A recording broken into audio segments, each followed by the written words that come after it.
Welcome back, everybody, to another segment of Small School Athletic Director on the Educational AD Podcast. This is our weekly series where we feature athletic directors at smaller schools. Our definition of a smaller school is, say, 300 students or so in the upper four grades. And they get to share some of the tips that they found to be successful in what is very often called a department of one. So, before we meet today's guests, we want to give a shout out to our sponsors. So, take the next 3 minutes. Don't hit that fast forward button. Listen to our shout outs. These are all companies that I used as an athletic director. I highly recommend that you check them out. All right, here we go. We want to say thanks to Vital Signs Wall of Fame. If you're looking for a really cool way to display your school record boards for all the teams, for all their different events, or show off your school's Hall of Fame, go to Vital Signs Wall of Fame and take a look at their interactive touch screen video consoles. They're also a great way to tell your school's unique history and brag a little bit about your proudest moments. The website is vitalsignswalloffame.com. We'd like to say thank you to Huddle for their support. As a football coach, I used Huddle for years, but when I became an athletic director, I made sure that our school was a Huddle school. Our coaches, all of our coaches, just loved the tools that Huddle provided. Student athletes loved the videos, and our parents loved the streaming, but there's so much more. Join the 8 million users. Go to huddle.com and turn your school into a Huddle school. We'd also like to thank Gipper. Your students are on social media, and if they're not seeing content to celebrate their accomplishments and promote your program, you're missing out on a great opportunity. Go to Gipper.com. Their team will have you creating world-class content in seconds, and it's so easy, even I can do it. The website is Gipper.com. Make sure you mention the podcast, Gipper.com. We also want to say thank you to Athletic Surveys by LifeTrack. At my school, we use surveys for everything: teachers, kids, coaches, parents, and the information that came back was almost always over the top positive. It also gave us an insight into some of those squeaky wheel parents or student athletes that had concerns and allowed us to address those issues. But having that data from all those positive parents is an incredibly valuable tool, especially when you're meeting with a frustrated parent or maybe your principal or even your school board. Go to athleticsurveys.com. They're going to create a custom survey that lets you take the pulse of everybody in your program. That's athleticsurveys.com. We'd like to say thank you to Home Campus. Home Campus is a platform that you're going to use every single day, whether it's scheduling, rosters, results, communication. Their athletic eligibility and clearance platform alone is worth the price. Go to homecampus.com to find out more. That's it, homecampus.com. We'd like to thank Sideline Interactive, indoor score tables and video boards. Go to sidelineinteractive.com and you can schedule a live web demo to see their score tables and their score boards in action. Probably one of the best purchases I ever made was our Sideline Interactive indoor score table. Go to sidelineinteractive.com to schedule that live web demo today. We'd like to say thank you to Ohio University and their online masters in athletic administration. Now, I didn't get my master's from Ohio University, but my assistant athletic director did, and it was a great experience. It's very affordable, just 20 months, totally online. And while you're getting your master's, you're also getting 11 NIAAA leadership training courses at no extra charge. To get more information, just go to ohio.edu/info/MAA, the Ohio University Online Masters. We'd like to say thanks to our friends at Snap Raise. Have you ever spent weeks and weeks with a fundraiser and been disappointed in the results? Well, those days are gone. Go to snapraise.com. Take a look at all the things that they can do for you. It's hands down the best online fundraiser out there. Go to their website, snapraise.com. Check out their other great platforms. But if you're looking for a fundraiser, you just found it. It's snapraise.com. And we'd like to thank Hometown Ticketing. Hometown Ticketing is the leading digital ticketing provider to schools and colleges. And if you go to hometownticketing.com, their team will get you set up. Don't forget to mention the podcast.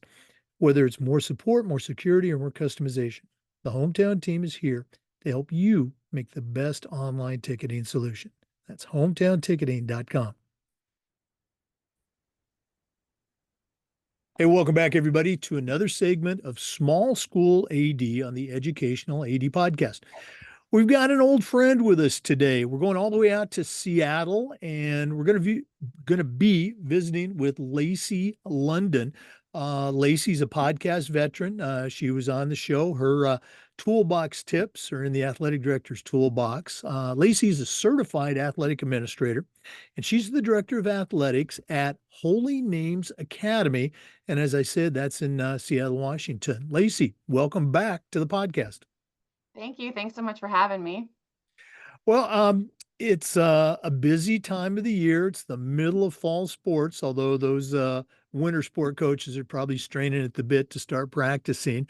Um, for somebody who might be new to the podcast, Lacey, share a little bit about your background and I guess, the setup at Holy Name so they can get a feel for what your small school is like. And then I'm going to put you on the spot. I'm going to ask you to share some things that you found to be successful for you in that small school environment. Awesome. Well, thanks again. Yeah, so this is my 19th year at Holy Names. I started out as a volleyball coach, had an opportunity to fill in as a long-term sub, which led to a full-time position under the dome. If you're familiar with our campus at all, we have a beautiful dome. It looks like the Capitol building. It's quite lovely. If you ever get out to visit, come say hi. I spent 4 years as the assistant athletic director, and also teaching PE and health before I became the athletic director. It's year 15 for me in that role. I'm still teaching a PE class, and I still have a sport and spirit leadership group. So it's part of most schools have a traditional ASB program. We have ours broken into 4 different groups: ASB, sport and spirit, CMC, which is our campus and community, and then our MSU leaders. So I work with the sport and spirit officers. So two periods out of the day I'm teaching, which, gets challenging at times, but that's what we all do. Outside of HNA, I serve as the Metro League president. I'm involved in our district eligibility committees, serving as a chairperson on those committees. Serve as on our state AD association, WASA's executive board, the vice chair for the NIAAA, National Initiative and Assistance Network Committee, the mouthful committee. It's a big long name. And in a few weeks, I'll be traveling to Indianapolis to serve on the 6th strategic plan for the NIAAA. So I do a lot in the building, but I also really find a lot of joy and fulfillment in doing the work outside of the building. I think that people often forget that athletic directors, like, our job doesn't end in the building. It doesn't just stop here. We have to expand outside of that. And I think some of my colleagues struggle with that idea. They were like, "You're always here. You're always doing something." And I'm like, "Yeah, guys, I'm working all the time. Like, I'm constantly, for better, for worse, doing a lot, especially this fall season." As Jake said, Holy Names Academy, we're on Capitol Hill in Seattle, Washington. We were founded in 1880 by the Sisters of the Holy Names of Jesus and Mary, all-girls Catholic school.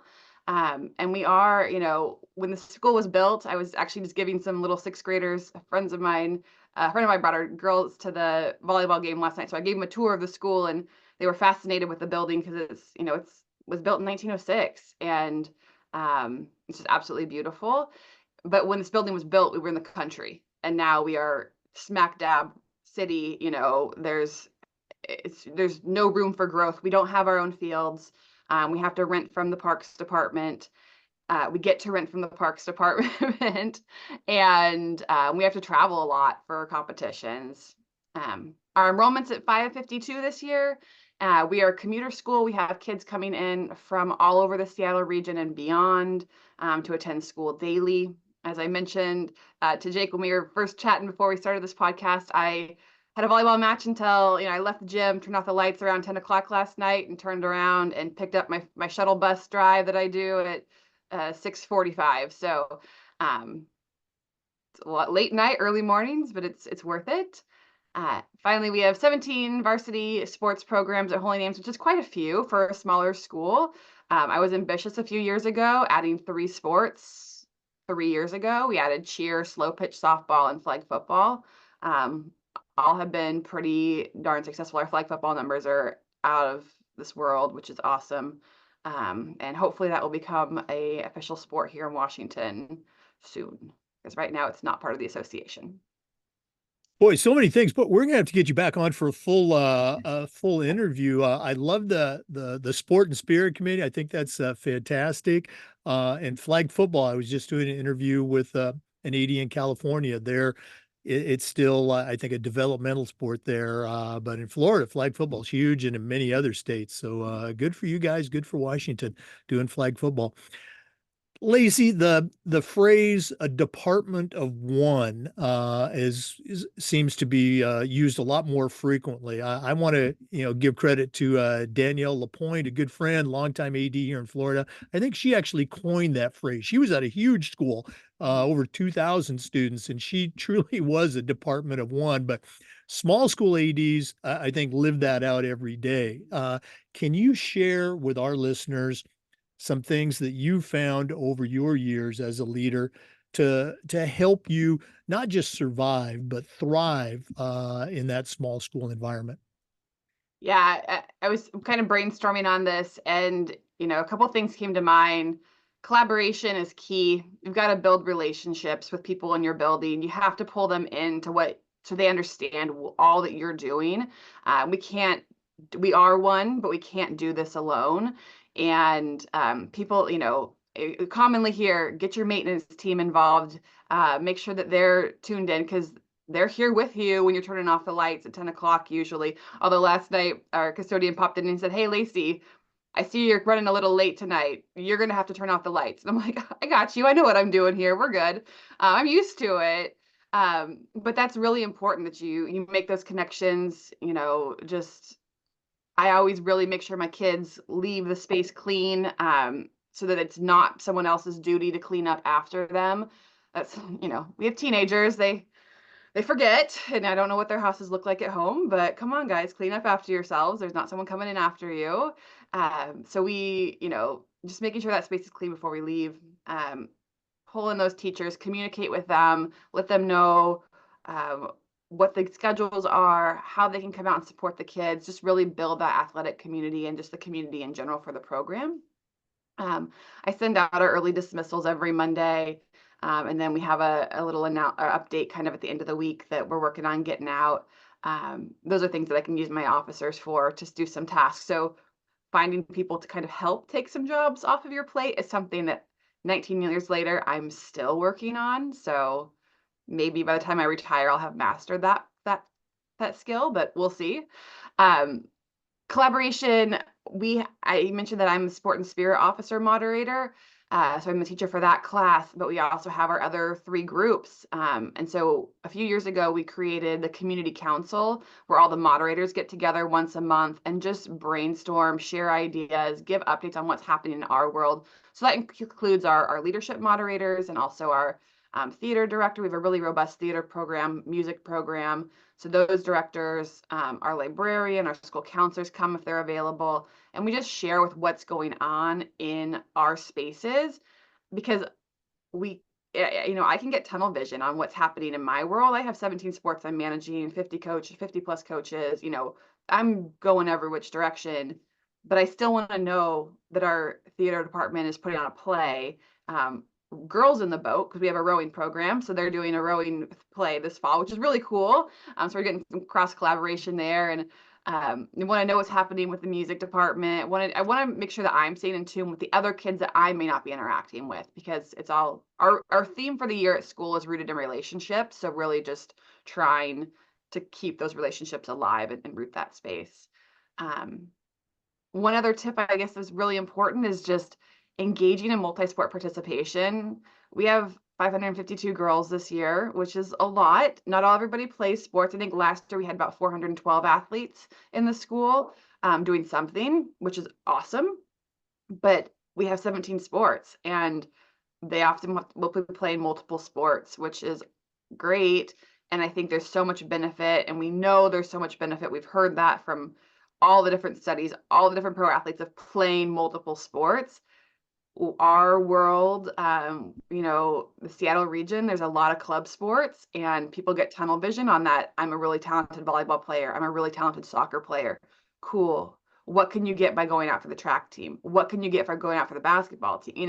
Some of our other sports that are, basketball, I feel like, and we have a lot of talent there, but there's also a sport that you just I don't feel like the youth program is as strong as a soccer program, right?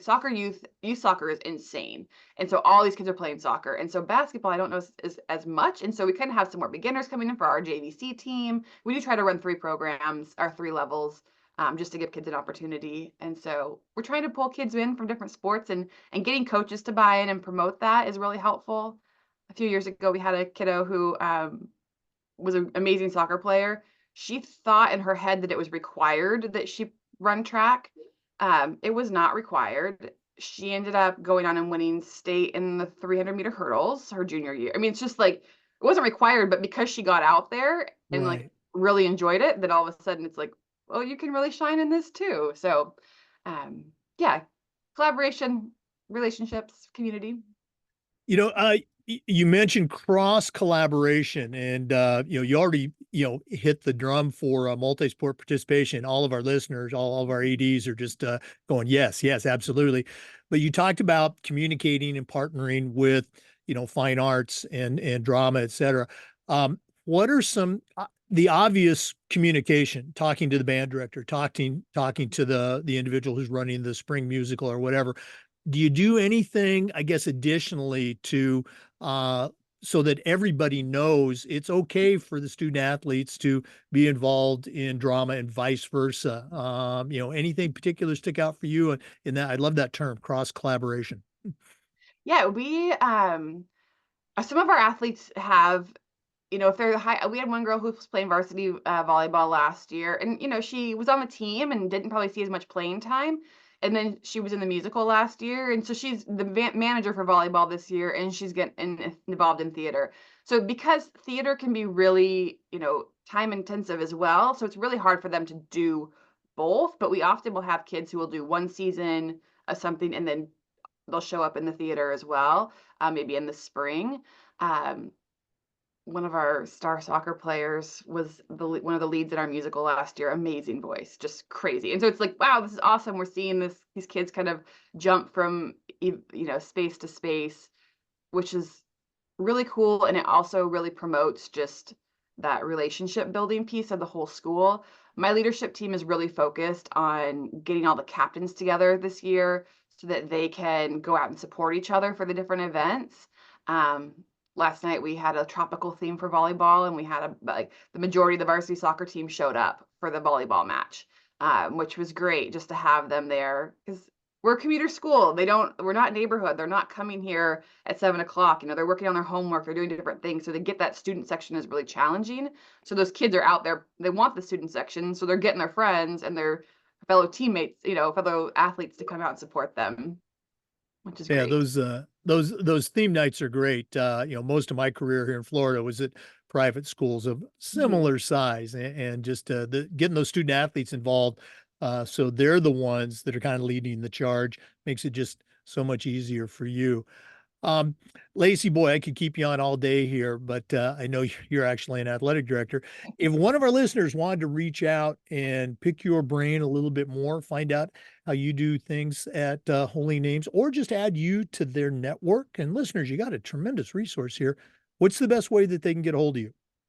Yeah, I mean, I have my school email address. It's L for Lacey London, and then the end of it is at Holy Names, HOLYNAMES dash SEA for Seattle.org. Shoot me an email. That's great. I'm also on LinkedIn. So I'm working on building that space up as well because I would love to do more collaboration and just connecting with people across the state, country, world even. Why not? And for our NIAAA members, Lacey's information is in the NIAAA membership portal as well. Lacey, thanks again for sharing with our listeners. All the best with the rest of the fall and the beginning of the winter season. And we'll look forward to catching up even more at the national conference in Austin. Absolutely. I'll see you there. For listeners, we hope we see you there too. And we want to say thanks for tuning in to this segment. Um, Reminder that we upload the Zoom recordings of all of our interviews to the Educational AD Podcast YouTube channel. We do this every single Thursday, and just about every day we try to share journeys and best practices. So come back for another episode of the Educational AD Podcast. We'll see you next time. Before we go, we do want to give one more shout out to our sponsors, Athletic Surveys by LifeTrack. That's athleticsurveys.com. Sideline Interactive, indoor score tables and video boards, sidelineinteractive.com. Huddle, go to huddle.com. I'd like to thank Gipper. You can find them at gipper.com.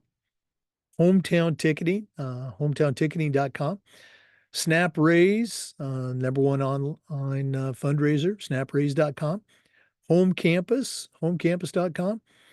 Vital Signs Wall of Fame.com, and the Ohio University Online Masters in Athletic Administration. Thanks again for listening. We'll see you next time on the Educational AD Podcast.